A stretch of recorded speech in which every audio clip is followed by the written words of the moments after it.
Yes, and welcome back to another podcast slash talk show thing. Still not decided on what I want to call this yet, but we are back with episode 2, and this is mainly going to be talking about the last D23 tournament that's just been, and pretty much the end of the season. And we've also got a section with Joe talking about his first time experience as well, which is also very cool. But yeah, let's get stuck into things. Now, this tournament was very, very, very interesting. As being a referee on the field and getting to watch the teams play, it was very interesting to say the least. There were some teams that surprised me, and there were some teams that shocked me. In terms of just it was some teams had just a bad day, I think, which we'll get onto at some point. But I think my prediction was pretty much right in terms of who was going to come first and second. Obviously, I think everybody said the same thing. I think when it comes to playing the finals, I think it'll always be Legion and Speed Reapers against whoever manages to get the points to go into the knockout rounds. Which doesn't surprise me until we see some more teams at them two teams levels. It's probably always going to be like that. But yeah, I was in this podcast going to talk about the controversial point between PSB and Speedly. I was going to talk about the controversial point between PSB and Fast Gang, but it has been like the score was set and it's been reviewed and it's not been overturned, but like it's been acknowledged that the mistakes were made. But again, we're all human. And that's that. So I'm not going to talk about that. If you were there and you watched it and you know what we're on about, then yeah, you'll understand. But yeah, the scores did surprise me. Let me just get them up. So in Group A, we had Speed Cartel 2, which absolutely smashed it, top of the league there. Then we've got ECS behind it, then PSB, then Speed Cartel 1, then Pirates, NSD, and Boy. Now, am I surprised about these results? Not really. Speed Cartel are a very good team, and they were playing very aggressive, and they deserved it. So top tier to them. Group B, am I surprised of the results on that? Sort of, yes. I'm very surprised. Well, I'm not surprised. SOT's lost a few of their good top tier players. Obviously, Morgan's gone to the Speed Reapers, and then he got offered a place at Legion, which obviously he joined.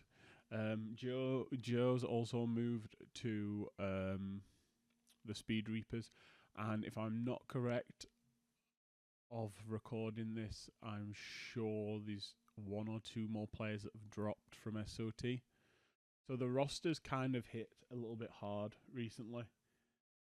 So that's understandable that the performance wasn't as good as the last one. But 2025 season's around the corner. They've always got a chance for new players and everything. It's just like everything with everything. Players moving, swapping, all that. But yeah, other than that, I think what I thought would be the results were pretty much it, with the odd thing like I've just explained. But yeah, it was awesome to watch Legion and Speed Reapers play.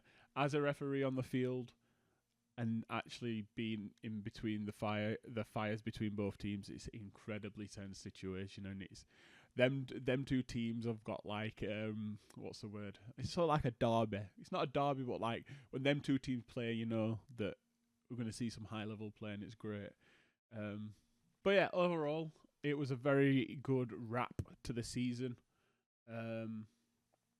From the start of the year to now, I think a lot of teams and players have really pushed themselves and developed, and the 2025 season is going to be very interesting. Hopefully we'll see some teams from Europe come over, and hopefully we'll see some collaborations and stuff. There's so many cool stuff that's now possible But yeah, before we move on to the next segment, I'm just going to put in a gun build of the tournament. I think what I thought was the nicest looking gun. So 1 second, I'll put it in just now. I couldn't find a picture of the gun I wanted. I can't remember the player's name who had it. So yeah, this month's one's just gonna have to go whoop. I may add it later in editing if I get it in time when I finish editing. But yeah, we'll just have to miss this one. Anyway, we're now going to move on to the segment with Joe and basically a little bit of talk about the weekend, how he thoughts, what his thoughts are, and a few other different questions and stuff. So yeah, guys, catch you there. Hello, guys, and welcome to this part of my little podcast or talk. I don't know what to call it yet. But this segment is basically an insight of a new player that's finally jumped into the competitive side of airsoft. And we're going to get his thoughts and opinions of what it was like for him moving from casual skirmish over to competitive side of things. So I'd like to welcome Joe. Hello, Joe. I'd just like leave you in silence for a bit. Just he's done a runner. Just leave a massive gap in your video. So yeah, Joe, you competed in your first proper did. Speedsoft tournament. Right. Now, is this the first like high level competitive sort of thing you've done in terms of airsoft? Or well, yeah, you've not played paintball, but in terms of airsoft. In terms of airsoft, yeah, this is probably the most highly intense sort of tournament based game I've ever played. Because I guess there's not the expectations not all too high, as I'm guessing. I'm fairly new. I'm just there as support, basically, to fill in the gaps. But I felt I still felt the pressure was still quite high, as it was my first official. So it's given me a lot to reflect on. Yeah, I'm going to say it's been like that day happened. It's been let me check how long it's been. It's been 2 weeks since you played. So you've definitely had a lot of time to what's the word? Dwell on your experience. Now, as a new player going into it, what was your first thoughts? Say, like, when you decided you were going to guest and then moving closer to it, like, how was that experience for you? Well, it was just the fact that that particular day was slowly creeping up on me. And the only time I was going to get any training was literally the day before. So it gave me pretty much like a rough idea of who I'll be playing with, some of the people I'll be playing against. Get a general feel for the new field, as it's been like freshly astroturfed. Oh yes, the astroturf is amazing. And they've added the water to it so you can glide even further. Slide. So, yeah, it was the challenge was getting used to like a whole new terrain where if I go too fast, I will slide into things. If I go too slow, I will probably not make it to any sort of bunker or anything like that. So yep, that is a big thing with astroturf is knowing your power limits. If you overshoot, you are straight into a bunker, like happened to one of the flashbang guys that dislocated his shoulder. So I'm sure obviously, yes. On the day when we was on the way to this, the Saturday, when we was on the way to training, how were you feeling? Because obviously you were guesting for a team that you've never met anyone that was coming from Ireland. Like, how was that as a player that's fairly new to the scene, but also fairly new to a new team? It was genuinely exciting. I was getting to meet new teams for the very first time, coming all the way across the UK, and then people coming from, there's the team I played for came from Northern Ireland. Shout out all to a the way bunch of over idiots. to yeah, all the way over to Newcastle. So it was just good to see that, you know, we were all divided by teams but united by one sport. Yes, that's a great way to put it. Um, and how did you find, say, a training session, so to say? Because it wasn't technical. When someone says training session to me, I see running drills, learning how to slide, and stuff like that. A lot of the time, people throw training around of just throwing points at each other, which eventually it practically turned into. So, how did you feel a training scrim was compared to like your average skirmish? I felt like I was thrown into it with an expectation of I already understood what I was supposed to be doing, like I've had the experience. You had Like a I've little bit. watched I've watched tournaments, I read the rules thoroughly so I had like an understanding, but they weren't, like you said, it just felt like, you know, jump onto the field and just basically do what you would do in a tournament. hmm hmm I Um, suppose there weren't no drills and just jump straight into it, you know, see what you can do, see where your strong points are. yeah. Did you feel a bit more confident after you did your training session that was I 2 hours felt a lot long? more confident, yeah. I got like a proper uh first-hand experience of the layouts, all hmm of the call-outs and everything, and what sort of terrain I were going to be on. I was just very nervous for the day, Yeah, for I that think particular day to come, because I, of all the experienced players around me. I think that's a lot of players. I would say that 9% of players get nervous before game days. There's only a very odd few that Yeah. won't. Um, but then obviously game day came round the corner, and obviously we were late because Mackie's was horrendously slow getting our Mackey's was breakfast late. to us.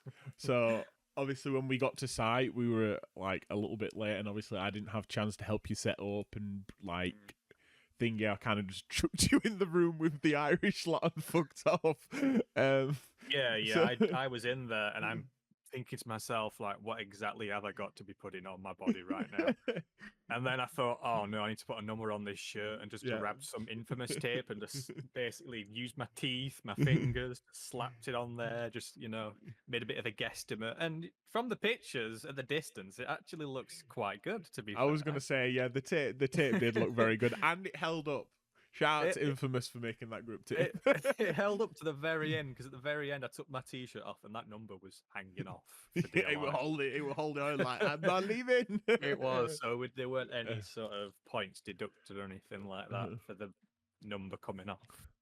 So we're very um, grateful for that, despite the sweat eking through onto the number.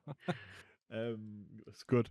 Um, so how would you feel like your first performance went in? Like overall, how do you think your first performance was? I'd say to be playing, you know, from playing in just a normal CQB environment where it's just have a run around, shoot each other, and play the odd objective with, I guess, casuals. Mm-hmm. I guess you could call them casuals. Yeah, yeah. They're not really into the competitive scene. It was a very big step, Mm. especially since last year I was buying my first gun. Do I think I performed? Yeah, like out of the whole event, like how do you feel you performed? I definitely performed to the best of my abilities. Moving from one scene to the next, you know, playing in like a CQB environment, moving over to more of a professional environment, I had to Mm-hmm. very quickly adapt and kind of get my head into a different sort of play style very Mm-hmm. quickly. Because it's not, you get shot once, you go back to respawn and try again. There's like points and there's just so much on the line Yep. that you don't really take into consideration until you're actually like faced up against all these different players and you're like, oh my god, this is taken a lot more seriously than just a normal casual day of airsoft. Yep. So I'd say I generally did a lot better than when I first started out, and I only probably trained there maybe 2 or 3 times prior. Yeah. You had very little experience in the speed field, and you kind of just got dropped into it by my fault.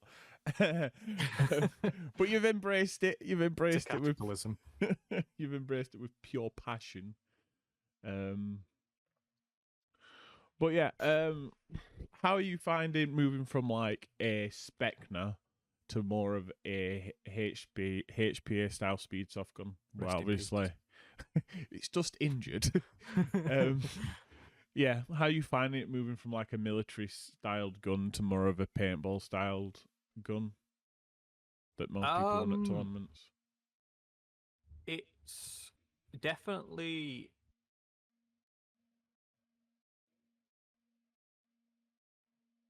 I'm trying to think. It's It's because you've left a Specna for so long you can't remember what it feels like. Yeah. I've not used the Specna for so long at this point, but it's just the transition over to basically using something that's basically an almost one-to-one replica and style of a of a real gun, and then moving over to something that's a lot more stylish. I feel like it's.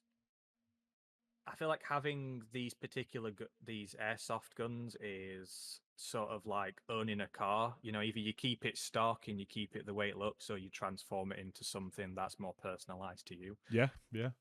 How would you say Personalized to you? It's it's a lot more of a lighter sort of configuration. There's nothing like the barrel's a lot shorter, and there's a massive there's a tank attached to the back of it and everything, and it's a lot more lightweight, but it looks more appropriate for the sport. Yeah, we'll get onto your gun very soon, but on the basis of Specna versus your speed build is how do you find AEGs compared to HPA? Because this is a very big debate. I am fully HPA is the future, but I do have my small appreciation for super fast DSG builds and SSG builds. Which do you prefer? Where things are at the moment, I am more leaning towards the HPA at the moment, and I have considered actually transforming my Specna into a HPA. as we've seen some pictures online, it's already been done before, and it does look really good. But I'm all for it. You know, it just doesn't. There's not as many moving parts. It's not as doesn't feel as clunky or as loud or anything like that. You just got to basically just fill up that tank, and the small battery just get very small battery doesn't take too long to charge or anything like that, and don't use too much power either. don't use too much power. Yeah. Overall, it's just a smaller weapon as well. It's easier to carry around. Yeah, transport from A to B. See, you're in a carbon build at the moment, so you've got an SKP upper, and I don't even know what the lower is on the gun, but carbon fiber is a very light material, and obviously your lower half of your gun's skeletonized. I'll probably put a picture of your gun somewhere in the screen, somewhere on here. I do often forget what I've been given. Well, the hard thing with custom builds is you can't really. What do you call it? You give it a nickname as such.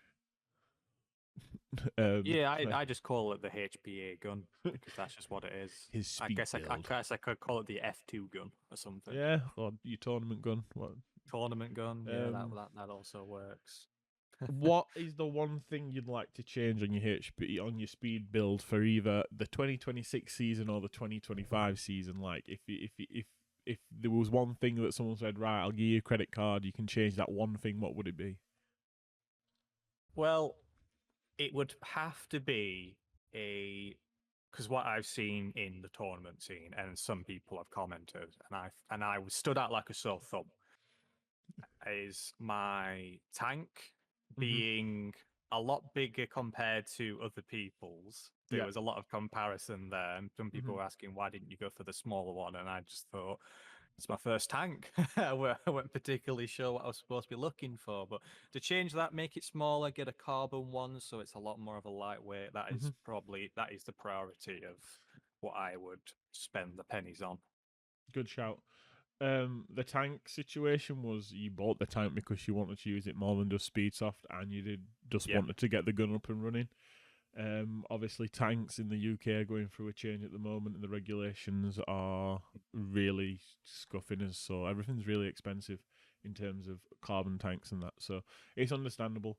A lot of people are currently running steely or aluminium tanks. So yeah, people I really think shouldn't speak on people's tanks when they're running a steel one themselves. But yeah, you're definitely right on that one. Get a carbon tank. 100% makes a huge difference. yeah, something a bit smaller as well, so I'm Yeah, not bumping it into my chest constantly. just don't buy a 13 CI tank, like some people seem to run. So Crazy. that one of the really small, like Yeah, tube-shaped it ones. looks like a can of Monster. Oh right, yeah. I have to see them on people's back. Yeah, pistol players tend to run them because they're very compact. Yeah, But like putting it on a yeah, rifle, I just like. yeah. You will go through that pretty quickly. Yeah. Too many trigger presses. So yeah. Overall, like, what would you say was your favorite team to witness playing as such? Like, if you did watch any games, I can't remember if you did watch any games. I watched some of them. I went back onto the live stream and just watched the winning team. Shout out I Legion. Yeah, I just watched Legion and how well they were able to dominate the scene. It was just a crazy experience to be able to witness that actually live as well, It's fun being a amongst referee other and people.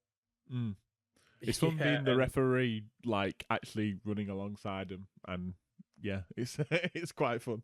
it was such an electric experience to see like the passion and dedication on these teams.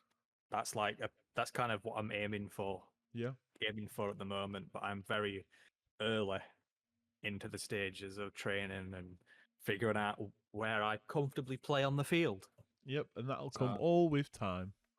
yeah, Um, I'm sure I'll get there you will, you will. Um, eventually.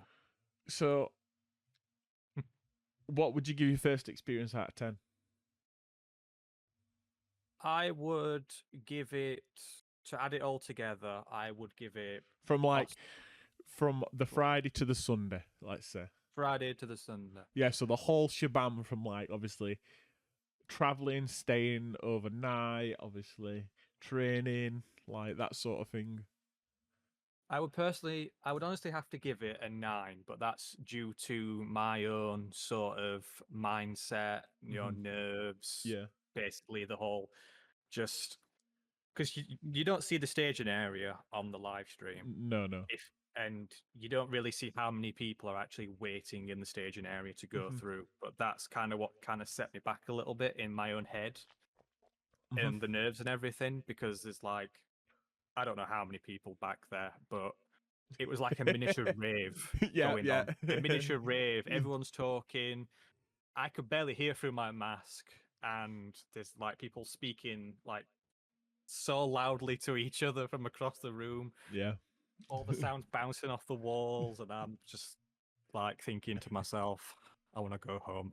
But I Yeah. didn't. I pushed through to the very end, and I commend myself for that, because like we were at some points it was back to back. So after we'd finished his 3 games, we went straight back onto the field again to do 3 more. Yeah, you did have a back-to-back game. You had 2 heats back-to-back, which was pretty brutal, to be fair. Because there was an odd amount of teams, weren't there? Yeah, there were the one team with 12. But yeah, let's talk about the very. I would say let's talk about the controversial point, but recently on Instagram, as we filmed it, it's now been settled. And I don't really want to dig up anything, so we'll just leave that. But let's talk about the point that you played against Speed Cartel and what happened. Can you remember? Let's see if What you you can mean remember. with the flag Yeah. being taken off the field by accident? Yes. Yeah, How did you that was, feel? I felt just because going back to what I mentioned, when there's so many people talking, you start asking questions and people start like, they're confused, I'm confused. Everyone's Like, confused. who's got the point? someone take the flag off. I don't know, but from what my understanding is, someone had the flag caught on their clothing. They ran off with the flag. The flag got stuck in the doorway, and it was basically just miles away from basically where it was Yes. meant to be dropped. So we didn't really, and because of that, we got, is it 14 points? Yeah, you got the max points. Yeah, It was we were kind given of the max points. it was kind of a mistake on us refs' part because we should have checked that the flag was reset. But we're all human. We all make mistakes. It happens. But again, it's worked out in your favor. But yeah. Yeah, it worked out in our favor. And to be honest, even if the flag didn't go out of bounds, we would have still got the flag grab because it was literally on the flag spawn point. So we just had to grab that, touch the wall, and we would have earned those points. Yeah. Because we did take out the entire team. Can you remember the point where you managed to play from start to finish and make it to the end? Yeah, that was that round. Was it that round? I can't remember. I've looked through too many clips recently. It was that exact round. I was alive for that entire ordeal. Because they were looking for the flag and they were confused. So they just ran and touched the wall instead. How did it feel like compared to the other rounds? Because I think for a lot of your rounds you did get shut out. How did it feel that, obviously, compared to the other rounds, that you made it from the start to the finish, and I think you got some kills as well? Yeah, I did get. I couldn't count them. I just shot in that direction and then saw people running across, so I just assumed they were the kills that I got. It was, well, I only trained with maybe, was it 2 teams the day before? What slot was it? It was the last slot of the night, and it was really weird because it was supposed to just be 2 teams, but there seems to be a mishap of loads of other teams. But yeah, it was definitely an interesting random people. Yeah, at 9 p.m. Yeah, they were. It was very, because I played with them, and then when the tournament happened the next day, it was a very the reality changed in my mind at that point, because I did not play against these people. I don't know where their strengths or weaknesses are, or anything like that, or how well they do. So it was very early games. I was getting taken out very quickly. But yeah, it's set. So let's have a look at the score. Your team did come last place, unfortunately. But as I said to you, you should set yourself a goal. Yeah, you should set yourself a goal. You didn't tell me what your goal was. Do you think from this first experience, did you complete the goal you set yourself? Yes. My goal was to not be out first every time. That's good. That's a good goal to set. My biggest goal was to be able to convey my own call outs to other people around me, which I think I did. I took the time to look around, assess what was going on, and give out call outs. If someone died, I would, in my own way, give that call out to how I would say it. I said something like D1 dead, even though some people would say D1 kill, which might be a bit more easier to understand. Yeah, that all comes down to like team cohesion, I guess, because each team has their own way of communicating. Yeah, you'll find that when you watch team players, like if you watch McSwain's videos, you'll always see them talking their own call outs. You'll watch people that play in different languages. They'll have their own call outs. Every team's got their own ways of expressing call outs. It's just what works for you and your team or the group you're playing with. Yeah, I think I did actually reach my goal in the end. That's good. So for your next game, how many points do you want to see for whoever's team you play for? Whoever's team I play for. Yeah, if you guessed or we play for his own team, how many points do you want to see? You want to definitely see more than 43, don't we? Yeah, something like around 70. 70, you want to aim for 70? Like that. I don't know if that feels quite ambitious. No. If you look like that, if you look at the scores, it's definitely a goal. Yeah, if you look at the scores, like you wasn't that too far off. Like the major probably didn't help, and the yeah, the admin probably didn't help. But yeah, learning experience to the boys from Ireland were the first time playing on AstroTurf, so that was a learning experience for them. Yeah. Half their team wasn't there either, so that was also kind of like a disadvantage for them. But yeah, it were good to watch. It were a good watch. There's two more questions. Mm-hmm. Um, now you finally took the steps and you've moved over and you've experienced it and you've got that behind you now. What would you say to either players that are new and wanting to do the same sort of thing as you've done, or players that are very anti-speed soft and very like against the whole competitive scene? What would you say to them? I would first off say that it's not out of the realm of at least trying it at least once. Mm-hmm. You know, get to know people that run these particular sites. Become friendly with them. Dash the idea that you're thinking about doing something like this. Because if they've got a field, they're obviously they're looking for people to actually try it out, and you'd have to pay your way to get involved in something like that. But yeah, just make as many connections, as many friends as possible with these particular people, because they're all into this kind of thing. They're going to give you all the advice that you need. Yeah. And what about like new players?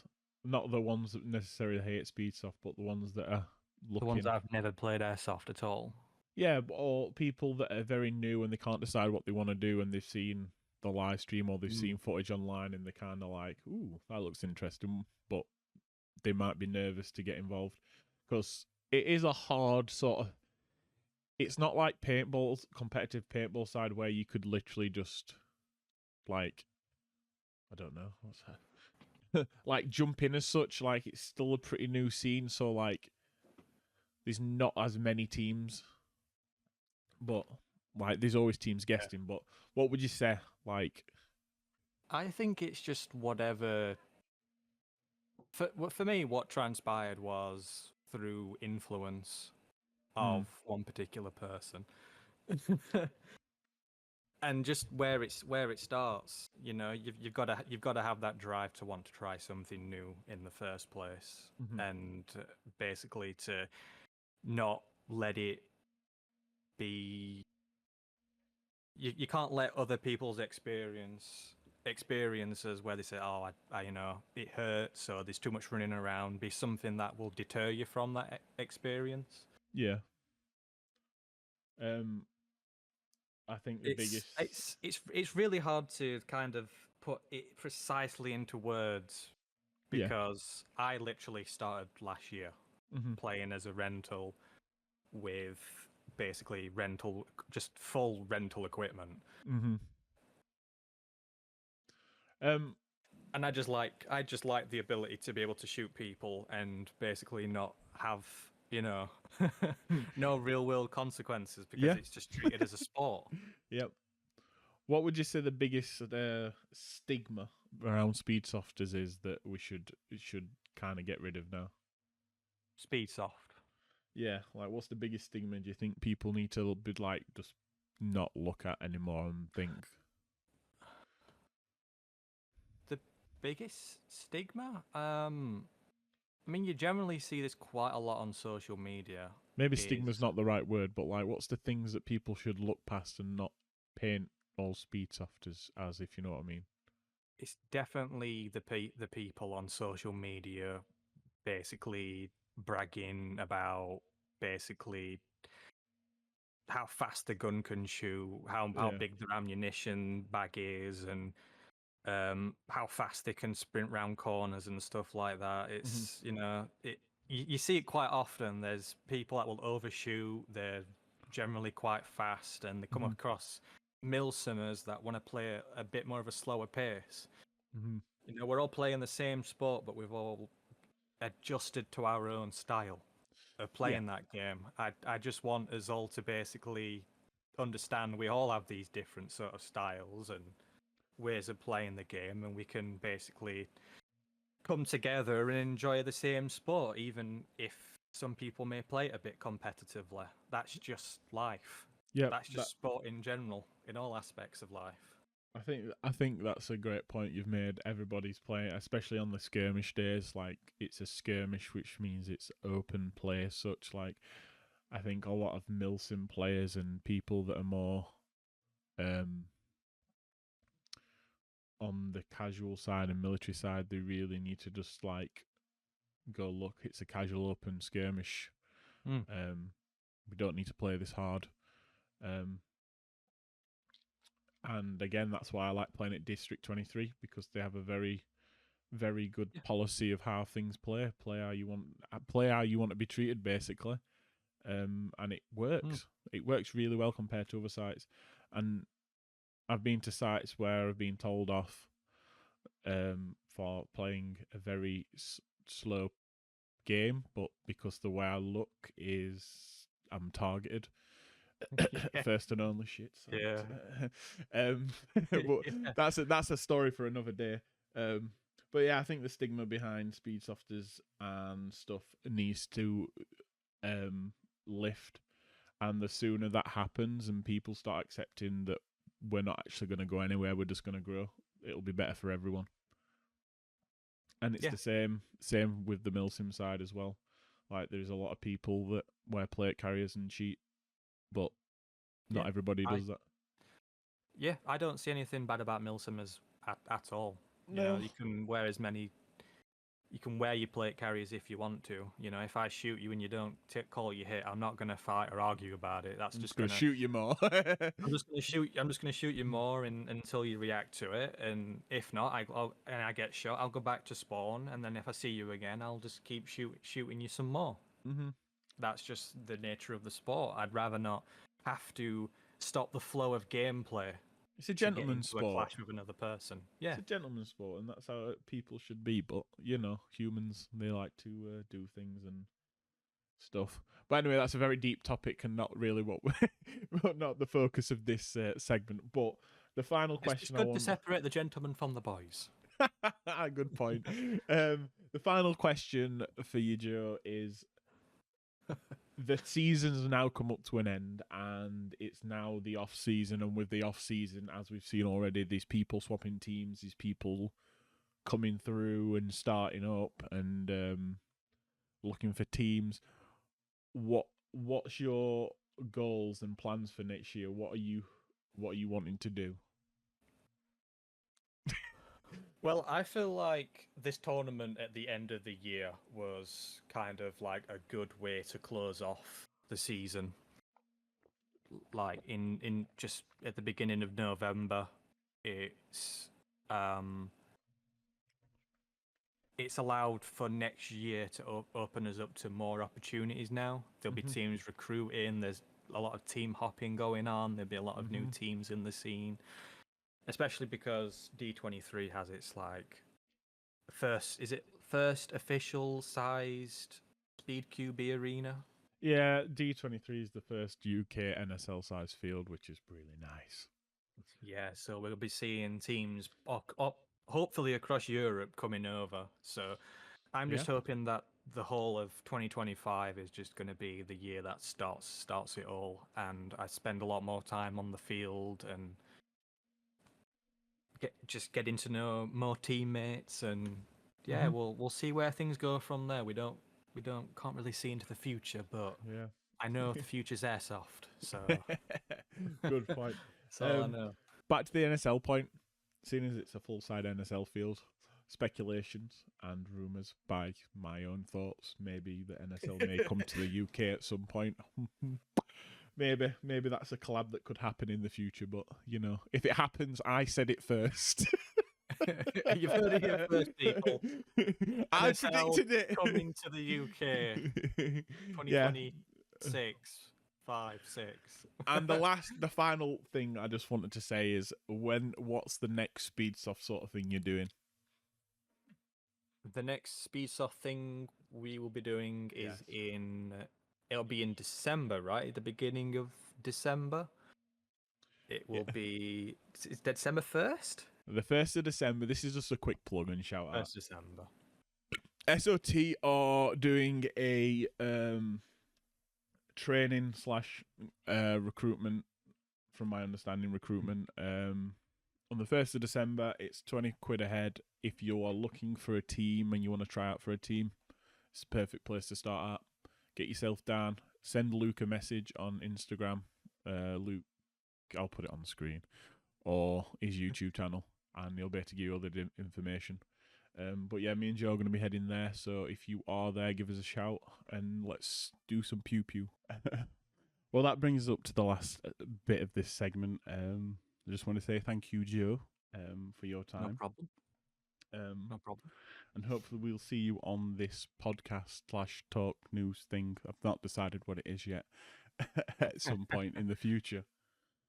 But yeah, back to the main video. Until next time. Yeah, until next time. Back to the main video. Hello, guys, and welcome back from that segment of the podcast. Now, this is coming up to the end of the podcast. I just wanted to mention a few things that are coming up. Obviously, we've got the SOT training, which I mentioned at the end of that segment, which is this weekend on the 1st. Like I said, email Luke or send him a message on Instagram or YouTube and get the details and get you sent down. We're looking for players. I'll be there. Joe will be there. So yeah, it'll be fun to do some pew-pew. But other than that, I have got a few projects in the work. First being, I should be getting a new camera. So footage should be a lot more better quality in 2025. As well as my gun. My gun's probably around about the I want to say 87% completed. Still waiting for Polestar to finally send me the engine. Still deciding what grip to have. Not fully sure yet. And there's a few other bits and bobs that I'm just trying to gather, shall we say. But other than that, most of the parts are just down there in the box and are ready to go. So I'm very much looking forward to finally getting this out. And make sure you watch my Instagram, because I will be putting the build video up when it's ready. And there's one more thing. There's another project I'm working on. A few people know about it already. I've had mixed results. So I'm going to give the first bit of it a go and see how it is. And hopefully it'll help grow the scene in a different way. Paintball has one, or did have one. And it did alright. So I think an airsoft / speedsoft one would be cool as well. And there's another thing I'm going to be doing as well. Which I'll be releasing more details in upcoming videos. But what I will say, the release date for all the future projects that I'm doing currently will be on Christmas Day. So yeah, Discord's nearly ready as well. I've just got a few more snaggly bits as well to do on that, so that will be opening very soon.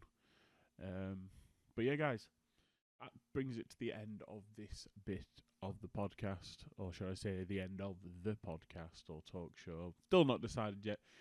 If you could let me know what you think I should call it, put it down in the comments. If you want me to talk about certain topics, get certain people on to talk to about certain things, please feel free to let me know either on Instagram or comments. All that really helps. But yeah, enjoy, guys. Leave a like, share, comment, all that nice stuff, and I will see you on the field, boys, ready for the 2025 season. Peace.